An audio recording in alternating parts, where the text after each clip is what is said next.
And this being the Bosch type right here, it only has one lobe, which is the back side of this one being the ignition part here being for the eccentric. You could saw it off and put it right on there, and you would have a Bosch cam.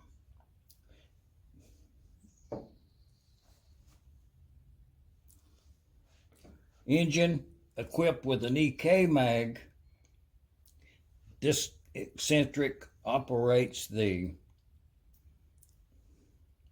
lever, the push arm, to activate the EK magneto, which, just saying. And in comparison with that, this one being an understrike cam, if you put it up here and compare it to that one, from here all the way around to here is the same, except it's actually undercut this much on this side because you don't need that. And then they added this ignition part onto the cam. So, and it works quite well, actually. Looking at that from that side over there, I think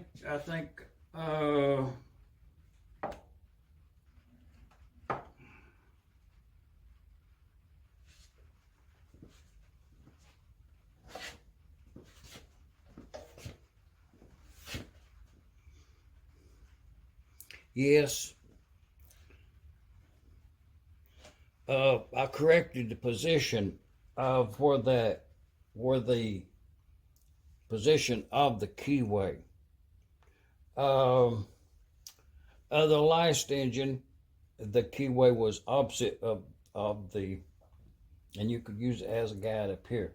So the 1/8 forward of straight up, and then you measure cam gear to the pinion, and your cam lobe will be positioned where it's supposed to. Okay. The cam is, well, see, I think this is a little bit too far forward. So, right there's what I would turn in for a grade as my cam timing as compared to the pinion, going by the keyway in relationship to the throw on the crankshaft, that being to the top,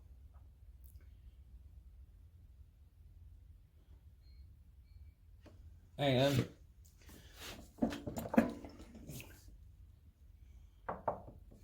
one inch to the front. So I'll show it to you. If you do that, I know I'm repeating myself, but it works. So I've got the keyway in relationship to that throw in there on that crankshaft is the same opposite of this. So instead of it being straight up and down, I've got the crankshaft towards the engine, like center line here, 1 inch towards the engine. And then this cam lobe should be straight up and down. Pretty fair day here in Middle Tennessee. You know, we're the geographical center of something. Sharp Dog Sam here. I drag up a seat there. Yeah, we're talking. It's right here. One of them McCormick Deerings. Going to have that Bosch, American Bosch magneto rotary type right there in that hole. We got them timing marks lined up. You know, keyed that cam. You know, at that point, you can't change that mechanism once you tighten them bearing caps down. So if you have a timing exhaust valve. It'd probably be somewhere else. Just saying. And as we tallying up the cost of how much does it actually cost to build one of these engines, to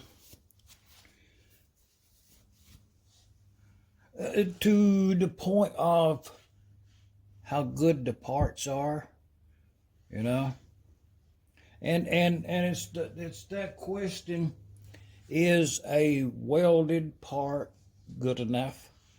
And it is to get the engine running until you can get a better part, and unbroken one. And so, okay, with that end, let's we'll have to work on this. That's that fuel pump rocker, and the one that was on this engine. If you remember, it's broke. We'll go over and look at it. And also this you can see where someone has had a pipe wrench on that thing right there, and that's of no harm because it's up in the area of the spring. But the harm part is this shiny part right here, and if you feel that, it's undersized, and any amount basically that's undersized, it's too much.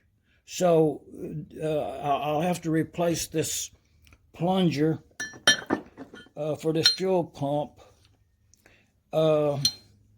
and see, the fuel pump itself seems to be in good condition. But I'm going to replace this push rod. I may put a piece of brass in there. You know, it works just as good. I have some laid by over there, but and then this setup here is to replace a broker welded rocker arm on this engine here. So, you know, there's some and the greasers a matched set. Some really good parts being used on this engine. This is that right there was in the top of that fuel pump there, you know, a shop built one. A non-original, don't have no taper in there to make your packing go tight. So I'll make another one of them there out of aluminum to match the original profile. Yeah, you know, valve spring. Yeah, we'll put this in. We'll take this and go talk about these three pieces. This being this part here being the rocker assembly that was on that fuel pump on that engine, and also it will require some bushing. Actually, this is pretty hard. Most of the time, it's the pin that wears. In two places they were, and so this one it's worn quite a lot. And it's a simple matter to make one of those. No problem with just turning one on the lathe. But I have a good one over there, original to the same time period of the engine. So, but anyway, this part right here will be replaced with this one, which is in very good condition. So how you know that's in good condition? I'll show you.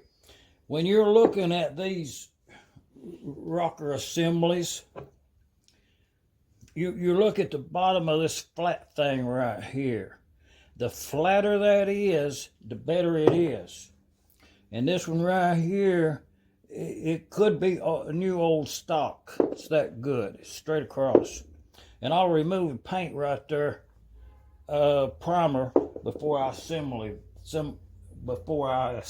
that. It does have a bushing in there that rotates. It's got a bushing, and it rotates. You tighten up on that bushing, and that way this right here can pivot on that, being oiled by that hole down there.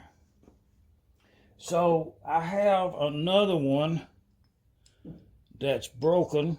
This was on an engine I took apart, and it could be easily welded, as this one could be put right back into service, but it would be quite worn. It would be quite floppy.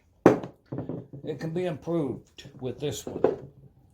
So it'll be some additional cost for this part.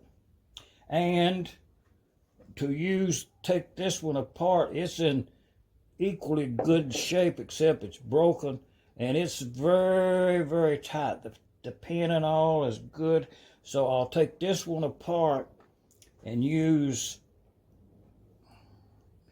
all of this onto this, and then I'll keep this center part right here to be welded back onto here and have a functioning part as this one was.